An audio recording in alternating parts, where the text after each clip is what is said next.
ломбардтарга кайрылбагыла эч качан.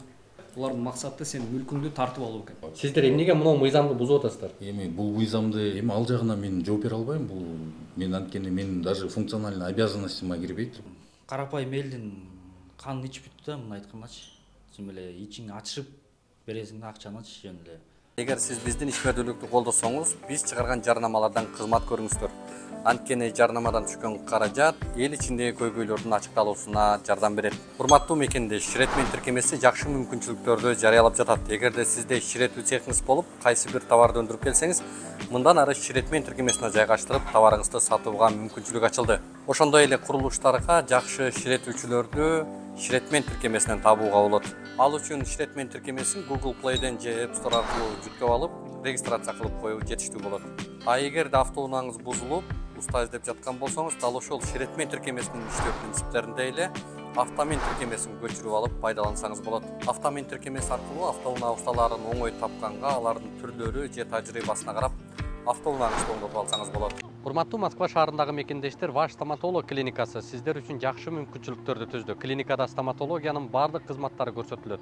Терапия, гинекология, урология бөлүмдөрү, анализ тапшыруу, УЗИ жума бою дем алышсыз саат 9-дан 21:00-гө чейин иштейт. Клиника заманбап жабдууларды орнотуп, тажрыйбалуу такшалган дарыгерлер менен толукталган. Менин катталуучуларым үчүн 20% арзандатуусу жана рентген консультациялар акысыз. Ошондой эле ишемби күндөрү УЗИ, жекшемби күндөрү терапевттин кабыл алуулары акысыз. Дареги Лухмановская метросу, Светозерская 32. Саламатсыздар урматтуу көрөрмандар, биз азыр Жаш гвардия 22 дарегинде турабыз. Эсиңиздерде болсо, буга чейин ушул Камчыбек Кыдыршаевич күрөөканалар боюнча чегине жеткен пайыздарды коюп, ачыктан ачык бүгүн элди тоноп атат деген маселени айтып, кайрылуу жарыялаган, аны баарыбыз көргөнбүз. Бул маселеде мындай негиз, мандем чоң экендигин биз азыр ичинен көрүп атабыз десек болот. Анткени бизге Бишкек шаарынын тургуну Элеман Жоомартов деген жаран кайрылып, ушул эптемес акчасын, мүлкүн бүгүн ушул дал ушул ломбардка тарттыруунун үстүндө турат экен. Дегеним, урматтуу көрөрмандар, бул күрөөканалар жарандарды ачыктан ачык мындай бир тоноо жолуна өтүп алыптыр десек болот. Анткени биз колубуздагы мына документке таянып, мыйзамдарга таянып туруп, муну далилдеп беребиз. Мына бул жерде дал ушул Ломбард Мастер деген күрөөкана бар экен. Анан азыр өзүнө микрофон суналып, кандай болуп, эмне болуп бул күрөөкананын капканына түштү. Анан булардын бүгүнкү күндө кандай иштерди жасап, кантип бул жарандын укугун тепсеп аткандыгын угалы. Андан кийин биз дал ушул күрөөкананын ээсине, күрөөкананын кызматкерлерине суроолорубузду беребиз. Бүгүнкү күндө атайын ушул сүткорчулук жөнүндө мыйзамда дал ушулардын ишмердүүлүгү, ошол эле учурда ломбардтардын ишмердүүлүгү жөнүндө атайын мыйзамдар бар. Мына ушул мыйзамдарды көзгө илбестен, мыйзамдарды тебелеп иш алып барып аткандыгын бүгүнкү чыгарылышта биз ачыктап айтып беребиз. Азыр Элеман мырза, кантип келип калдыңар, эмне болуп бул ломбардтын капканына түштүңөр? Мен айла жоктон келдим десем болот. Акча керек болуп калып, менде эле көп болсо керек. Айла жок, баягы ломбардтан бул жерден тез аласың да акчанычы. Канча вакытта берди? Канча сом алдыңар? 280 миң алгам. Азыр мына 5 ай болду. Только процент эле 175 миң сом төлөп бердим, только процент. Жылдык пайызы 145ке барабар болуп атат да. Мен онунда кайрылган булар. Ушул айдын онундачы Камчыбек Кыдыршаевичтин сөзүнө таянып кайрылдым. Ушу башка ломбардтар пайызын азайтып атты, силер эмне кыласыңар десем, биз азыркы учурда ойлонуп жатабыз деди да. Андан кийин өзүбүз кабар беребиз деди. Анан 5 күндөн кийин мага чалышып, сен как положено акчаңды төлөйсүң, плюс еще 5 күндүк алтын, азыр 10 күндүк пеня кетти. Ошонун баарысын төлөйсүң деп айтып коюшту. Кандайча деп суроо берсем, баягы мындай айтканда, билгениңди кылып ал деди да. Канча пайыз менен алдыңар? Азыр болсо келишимиңерде 144,905 пайыз. Округлиться ошондой эле болот. 145 пайыз экен да, мындайча айтканда. Айла жоктон алат. Жылдык пайызы. Жылдык пайызы. Айла жоктон алат экенсиң. Алгандар түшүнөт да меничи. Вот. Анан азыр болсо мүлкүмдү тартып алабыз деп коркутуп Эмне атышат. коюлган мүлкүңөр? Машинем коюлган. Канча миң? 10 000 доллардык машинемди булар 350 000 сомго эле баалап коюшкан. Ошол азыр болсо 350 000ден ашырып туруп эле булар мүлкүңдү тартып алабыз деди. 2 күн мурун келгем, кайрылгам. Эме деп айтышты. Биз уже машинеңди эвакуация кылабыз дешти. Кандай Алып кетип калабыз деди машинени, болду. Мындай тартып алабыз, бүттү ошо менен деди да. машина каякта азыр? Машинем болсо азыр байкем айдап жүрөт. Машинени деген булар өзүнө башында эме кылып алышкан да, арестке коюп алышкан. Анан эгер төлөй албай калсаң деп, нотариус эле жанындагы нотариустан биз машинеңди тартып алганга укугубуз бар деп жаздырып коюшкан да. Анан баягы акча керек болгондуктан ошого жөнөкөй жаран макул болот экен. Негизи мындай шылуундарга жолобош керек. Айла жок. Мендейлер көп болуш керек. Кандай болгон күндө дагы бул сүткорлордун кылтагына илинбеш керек.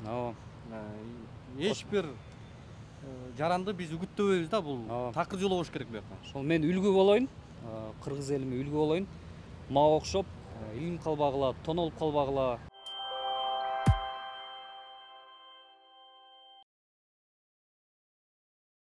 Дал ушул ломбард мастерден чапа чеккен дагы бир кардар экенсиң. Атыңыз Атым Мамет билем баке. Биз деле ушинтип эң арзан пайызда билгенбиз. Алганбыз ушул жерден машинаны алып туруп 3 ай болуп калды. 3 ай болду. Анан 1 айда 18% болмок, негизи өзүнүн основной 4% эсептегенде. Анан кийин бир аз просрочка болду.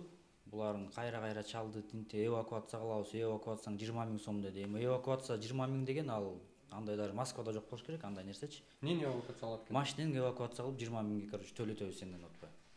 Анан кийин эсептеп атып 50 000 төлөтүп алган да. Сиздерденби? Менден 50 000 төлөтүп алган. Жалпы канча эле негизи? Общий сумма 150 000 сом болчу. Азыр эмне маселе менен келип калдыңар? Ошо азыр продлевать этип жана основной суммасы жабайлы деп келсек, биякта ушундай чогулуп калыпсыңар да, биякта келип. Основной сумма 150 000 берели элек. Кантип бул жактан булардын капканына торуна түштүңөр? Google'дан карап эле эметсек эле самый эң эле арзан пайыз деле чыгып атты да. Биринчи строчкада элечи. Ушул күрөканалар боюнчачы оюңар жалпы ушул шаар тургундарына, Кыргызстандын жарандарына эмне деген сөз айтасыңар? Мен мындай карасаң, карапайым элдин канын ичип бүттү да, муну айткандачы. Тим эле ичиң ачышып бересиң да акчанычы жөн эле. Мен буларды жабыш керек го бүт эле. Элге эмне деген сөз айтасыңар? Ошол оюм. Элге мындай башка жолдорун караштырып, мындай немелерге кабылбасын дегеним да. Өзү келбеш керек. Ошол оюм, жеке оюм.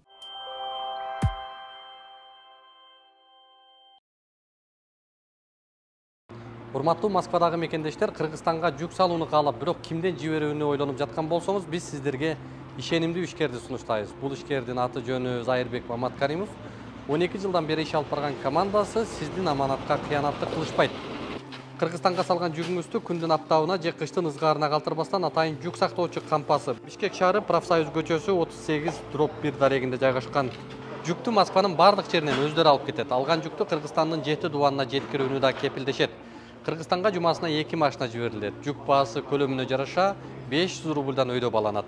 Дареги Нижегородское метросу, Перовское шоссе 9, строение 7. Байланыш номерлери +7 926 788 70 70. +7 929 624 63 64. Урматтуу Москва шаарындагы мекендештер, эгерде каттооңузду жаңылоо маселеси жаралып жаткан болсо, бул багытта 10 жылдык тажрыйбасы бар Ахмат аттуу ишкерди сунуштайбыз. Ар күнү Москва шаарынан Казакстан чегелеп өтмөгүнө кирди чыкты кызматтарын көрсөтүп турган дал ушундай ыңгайлуу автоунаалар каттап турат. Коопсуздук талаптары сакталган ар дайым тажрыйбалуу айдоочулар сиздердин кызматта. +7 977 110 34 11. Менин атым Улукбек баке. Фамилиям Карбек болу. Меники Арслан. Эркин журналистпиз. Таанайбыз. Фамилияңыз кандай болот? Курманалиев. Арслан байке, сиз ломбард мастердин кимиси болдуңуз? Менеджерим болуп. Директор ким? Директордун эми аны өздөрүнөн уруксат сурап эле айтпасам. Макул. Мекеме боюнча сиз жооптуусуз, суроолорго жооп бересиз. Ну, клиент менен эме боюнча да жооп. Арслан байке, бул сиздердин кардар экенин билесиздер. Биздин кардар. Суроо пайда болуп атат. Эмнеге бул жарандын укугун тепсеп атасыздар? Бунун укугун кантип тепсеп атабыз? Мыйзамда көрсөтүлбөгөн, мыйзамда жок нерселерди талап кылып. Если эме болсо, в гражданском порядке сотко кайрылсын, укугун тебеленип атат десе. Анда деталдуу сиздер менен сүйлөшүүгө туура келип атат. Айтсаңыз, мына 144 бүтүн 905% деп атат да. Келишим менен. Бул жалпы бир жылдык өлчөм экен, Бир жылдык өлчөм эмес, эми ломбардты билесиз, айын эсептелет. Жок, бир жылдык пайызы? Ооба, бир жылдык деп ал жерде көрсөтүп турат. 145% болот. Ооба. Каяктан келди бул? Эми бул ошол учурда рынок ошондой болчу да. Биздин как бы компания десем болот, рынокты изучать этип туруп, ошол рыноктан ылдыйраак кылып туруп биздики мындайча айтканда ылдый болчу да. Жок, биз рынок жөнүндө эмес, так суроо берип атабыз. Могу 145% каяктан келген? Ким койду муну? Бул ломбардтардыкы мындай да, краткосрочный займ. То есть айына деп туруп эсептелет да. Анан ошол биз рынокты изучать этип туруп, ошол рынокто ошол учурда ушундай эле болчу да. Биз чтобы конкуренция эме болсун деп туруп биз снижать эткенбиз. Муну каяктан койдуңуздар? Эмнеге таянып койдуңуздар деп атабыз да? Биз койбойбуз мунучу. Ким койду? Муну биз койбойбуз. Получается, биз только клиенттер кардарлар менен ушинтип иштешебиз. Биз менеджербиз. Биз кардар келет, биз түшүндүрөбүз. Мына бул жери мындай, тиги жери тигиндей деп туруп, анан кийин если кардар макул болсо, оформляться этет, акча алат, кетет. Мындай бирөөнү кыйнап, биз андай эме жок. Кардар өзү келет, өзү макул болсо, ошол эме менен алат. То есть ал кезде өзүңүз деле билсеңиз керек, ломбардтын баары эле ошондой болчу да. Бүгүнкү күндө азыр выдача неге жок, анткени азыркы мамлекеттин требованиясы боюнча биз ошонун үстүндө иштеп атабыз. Азыркы эмеде жаңы эме боюнча 3-9 менен болот да. Акыркы событиялардан кийин процентти снижать этип, анан 3-9 менен беребиз эмичи. 3-9 кандай болот ошондо? Айына 3-9%. Могу канча болмок? Азыркы пайыз менен. Азыркы пайыз менен канча болуп калат? 3-9 эсептеш керек. 44 47 болуп калат.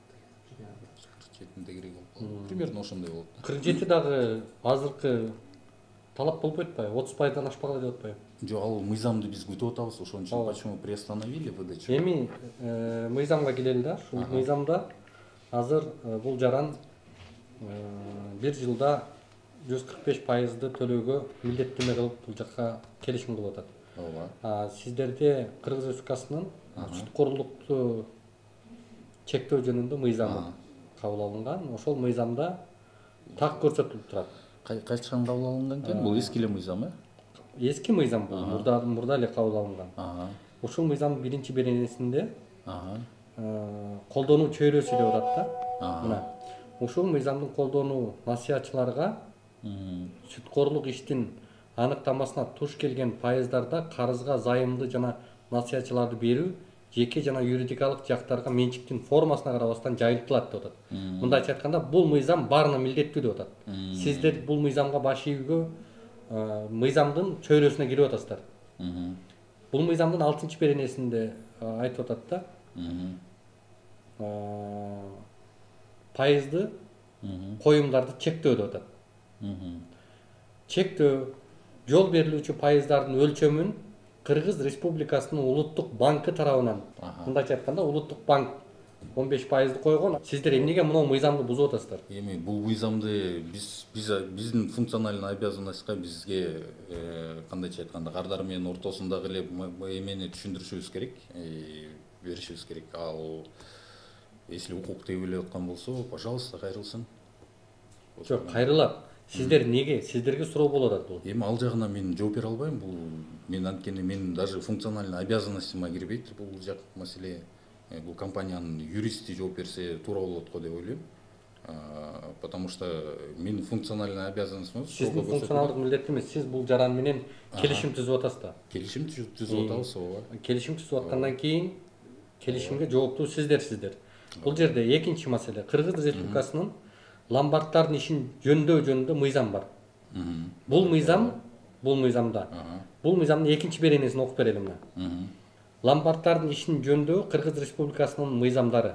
Ломбарддын иши жөнүндө Кыргыз Республикасынын мыйзамдарынын Кыргыз Республикасынын конституциясына негизделет жана ушул мыйзамдан ломбарддын ишин жөнгө салуучу Кыргыз Республикасынын башка ченемдик укуктук актыларынан турат деп атат.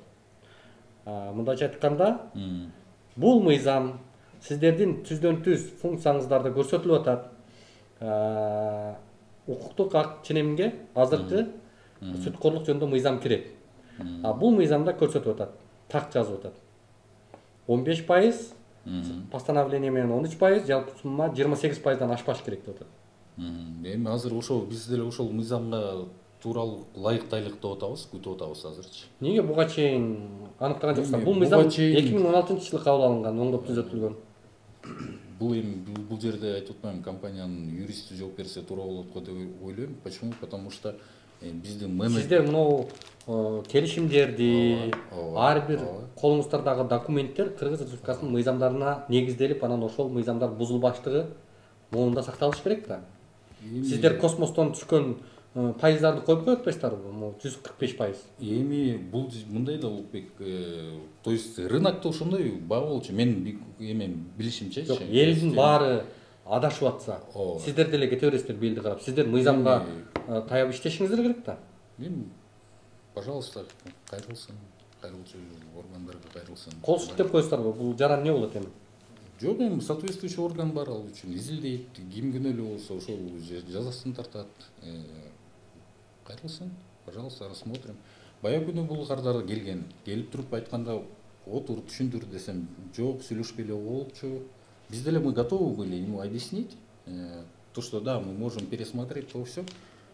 Азыр мына жерде азыр эми дагы кайсы мыйзамдарды бузуп атасыздар? Мына сиздердин ишмердүүлүк жөнүндө, сүткөрлүктү чектөө жөнүндө мыйзамдын 6-беренесинде айтып атат. 15%дык белгилеп атат. Токтом менен кайсы жылкы? 16-жылкы? Жок, бул сүткөрлүк ишти чектөө жөнүндө Кыргыз Республикасынын мыйзамы бар. Ошол мыйзамдын ошол кайсы жылкыныкы экен эме?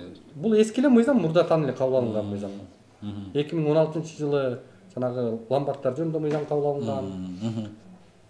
Дал ошол мыйзамдын 6-беренесинде пайыздык коюмдарды чектөө деп сизге буга чейин айтып бердим, мына 15% деп.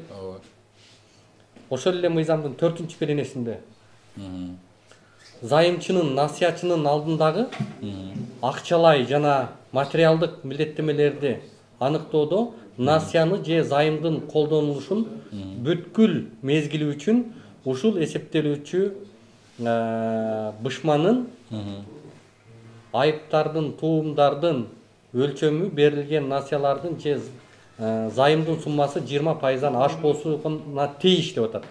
Демек, бул мыйзамда 4-беренесинде эмнени айтып атат? Сиздер эмне кылып атасыздар? Мына 280 миң сом бул кардар алып атат. Аны сиздер 20% 56 миң сом болуп атат. 56 миң сомдун күнүнө бөлгөндө 155 сомдон гана алышыңыздар керек болчу. Кечиктиргендик үчүн, күндө өткөзгөндүк үчүн. Сиздер бүгүн бул жарандан 2800 сомдон 3000 сомдон алып атасыздар да? Жок, бул каяктан чыккан сумма? Жок, ал нерсени, допустим, азыр пересмотрение жүрүп атат. Азыр жаңы эме чыкса, бүт мыйзам бар, жаңынын эмне кыласыздар сиздерде? Хорошо, Кадимки мыйзам турат. Хорошо, сот органдары бар. Аны сиз экөөбүз отуруп алып эчтекени Жок, чече сиздер албайбыз. чече албайбыз, бирок сиздер мыйзамга ылайык иш алып барышыңыздар керек. Эми соответствующий органга карасын, бизде азыр бүт мыйзамга карата биз дагы ошону пересмотрение кылдырып атабыз полностью. Кантип 2800 эсептеп чыгардыңыздар бул жарандан? Кантип алып атасыздар? Ошол 170 000 сом төлөп коюптур бүгүнкү күндө. Кайтарып бересиздерби?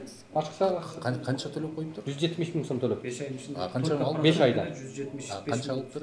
280 000 алыптыр. Ал не покрывает же, кантип кайтарып беребиз? Жок. Алган Сиздер- акчасын кайтарыш керек да. Ал основной сумманы төлөйт да. Ооба. Бирок сиздер Перерасчет кылабыз, азыр күтүп атабыз биз дагы. Мына жакын эмнени күтүп атасыздар өзү сиздер? ошол жанагы жаңы мыйзамга ылайыкталып. Мыйзам турбайбы бияқта? Жок, эми азыр бизде иштеп атат да, муну Жок, сиздер ал мыйзам кабыл алынганга чейин Ага. ошол мыйзамды күтүп туралы деген болбойт да. Жок, күтүп туралы эмес, бизде мыйзам жазылып турбайбы, могу мыйзам негизинде? Мындай да Улукбек, өзүбүздөн иш кагаздары, ушундай договорлор дайындалыш керек.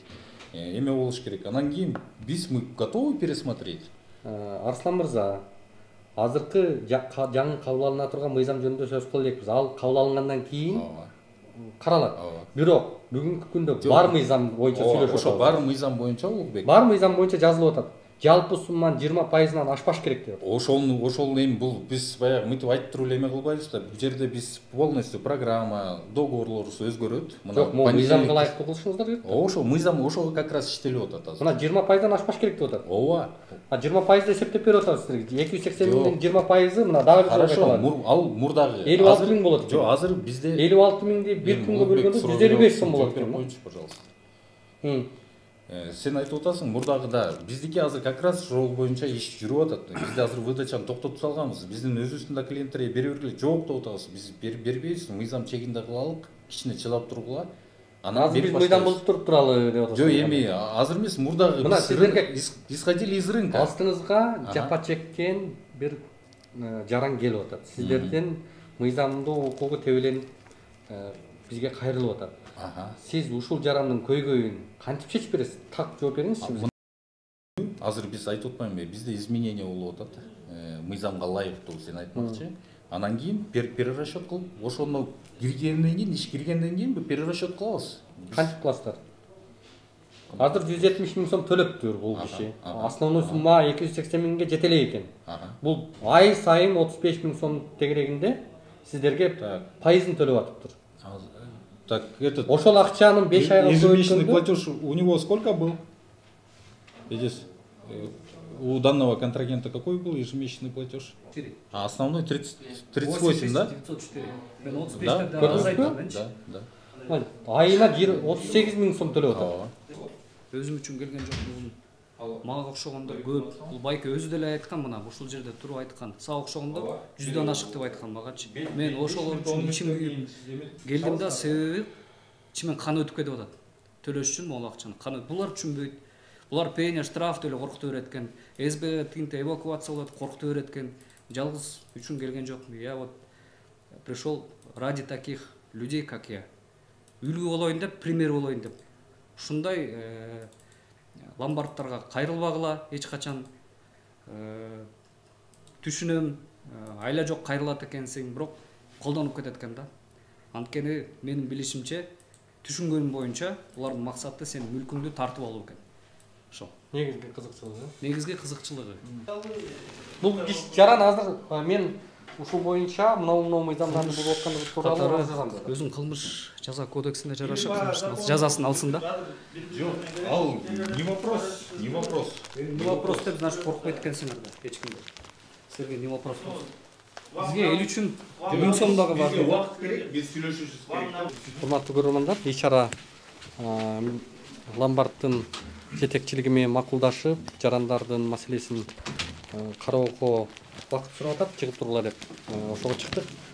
Мына азыр ушул жабырлануучулар дагы укук коргоо органдарын чакырып, тергөөчүлөрдү чакырып, ушул ломбарддар жөнүндө, булардын ишмердүүлүгү жөнүндө одоно мыйзам бузган фактыларды каттап, дал ушундай ломбарддарга чара көрүү боюнча арыз жазганы чакырышыптыр. Азыр анын дагы бул жактын жообун күтүп, эгер эки тарап макулдашып, келише турган болсо, алар бүгүнкү күндө мыйзам бузуп атканын мойнуна алып, мындай кечирим сурап кардардан маселесин оң жакка чечип турган болсо, арыз жазбайм деп атат. Эгерде мындай билгениңди кылып ал дейткан болсо, укук коргоо органдары менен биргеликте мыйзам чегинде укугумду коргойм деп турган кез.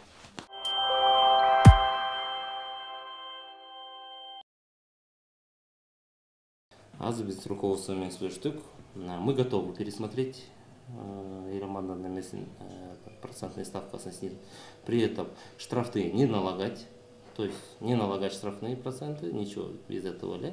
А буга чейин 70 миң? 175 Буга чейинки болгон, если Ираманды это все устраивало в это время, бүт жерде эле ушундай болчу, эми мы не сможем буга чейинкини. С момента последней оплаты по сегодняшний день мы готовы перерассмотреть по процентной ставке 4,7. Эгер сиз макул болсоңуз, и без штраф 47, да, ошо 3,9 болуп калат айына. Если сиз макул болсоңуз, мы пересмотрим без штрафных, то есть без никаких там каждый день штраф дегенди совсем алып салат. Бүгүнкү күндө ошо в первом чтении прошел закон, азыр экинчи чтениядан өткөндөн кийин, эркин тобу чыккандан кийин бул закон будет официально принят уже. Биз эмеге да катышканбыз жанагы. Да, ошо совещанияда катышканда деле председатель Госфиннадзора айткан болчу, ушундай законопроект сейчас в первом чтении өттү. Ушундай азыр болот депчи. То есть ломбардтар в будущем 3,9 деген процентный планкадан в месяц не сможет уже өйдө кыла албайт депчи. Биз азыр мисалы үчүн мурунку процентный ставканы жокко чыгарабыз. Акыркы убакыттан бүгүнкү күнгө чейин без просрочек просто посчитаем по 4,9. Если вы готовы оплатить, проблем нет. Азыр могу жерден бүтүрөбүз. Жок, сиздер муну мыйзам бузуп атпайсыздарбы? Эки мыйзам бузулуп атат. Кайсы мыйзам боюнча? Суткорлуктун ишин чектөө жөнүндө мыйзамда көрсөтүлүп атат. Кайсы мыйзамды көрсөтөсүз? Суткорлуктун ишмердүүлүгүн чектөө 15 деп турат, э? 15 деп. Свыше номинальной процентной учетной ставки. Добавленные. Ну, как рекомендации. Да, не свыше. Бул мыйзам. Жок, ошол мыйзамды азыр окуп көрөлү. Ошол себептен я вот предлагаю ушундай биздин руководство ушинтет, эгерде макул болсо, да. Просрочка дебей, баягы без никакого там 20%, никакого 1% дейин деп эле, азыр пересмотрим. А ошол эле Мыйзамдарга такап айтып атабыз да, постановлениеде турат 13%. Изначально. Жалпы 28%. Эми перерасчет кылынбайт, потому что когда выдавали деньги, руководство менен ошондой кеңештик да. Руководство Жок, руководствоңуздар Кыргыз Республикасынын мыйзамдарына ылайык иш алып барыш керек да. Мыйзамда жазылып турат. Жалпы 28% максимум. эгерде кардар макул болсо, эле макул болсо. Жок, сиздер азыр муну мыйзамга ылайык кылышыңыздар керек да. 17% Нацбанктын топтому. Эгерде Элеман не соглашается с нашими условиями, он для защиты своих прав и интересов может обратиться в суд. Улукбек Байке. Ушундай. Ар бир эле адам. Да, 150% төлөп, мы же пострадали. Вы же пользовались за эти дни. Нет, сиздер буга чейин эгер мы бесплатно не пользовались, я просто вам заплатил только процент 175 тысяч туралы, и вы сейчас пытаетесь мне сказать, что вы пользуетесь типа бесплатного.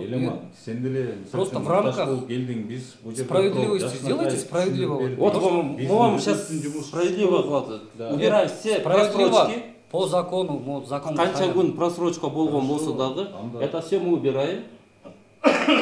Делаем 3,9% в месяц. 3,9. Эмеге лайк ташып, биз. Нет, сейчас закона нету, андай, который. Жок, биз приблизительно мы участвовали. Госфиннадзор менен по телефону только общались, мы не общались.